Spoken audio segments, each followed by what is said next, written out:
सहकार कायद्यामध्ये आमूलाग्र बदल करण्याची गरज आहे। पालकमंत्री विखे यांनी सहकार मंत्र्यांना हा सल्ला दिलेला आहे। राज्यातील सहकार कायद्यामध्ये अनेक बदल करण्याची गरज असून सहकार मंत्र्यांनी यामध्ये पुढाकार घेऊन ते करावेत असा पालकमंत्री राधाकृष्ण विखे पाटील यांनी सहकार मंत्री बाबासाहेब पाटील यांना सल्ला दिलाय।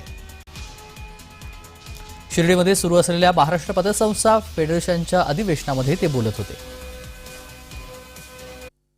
सहकाराच्या चळवळीवर मोठे झालेले लोक नंतरच्या काळामध्ये खाजगी क्षेत्राचा उदोउदो करायला लागले आणि अशा राज्यकर्त्यांकडून सरकार चळवळीची जी बदनामी होती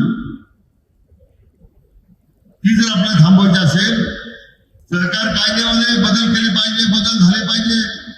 निवडणूक घेता का नाही, वार्षिक सभा घेता का नाही हे तर पाहिलंच पाहिजे, परंतु सरकारी चळवळीची निकोपाड कशी होईल या दृष्टीने मूलभूत कायद्यामध्ये काय बदल केले पाहिजे त्या संदर्भामध्ये बाबासाहेब पाटील आपल्याला पुढाकार घेतला पाहिजे।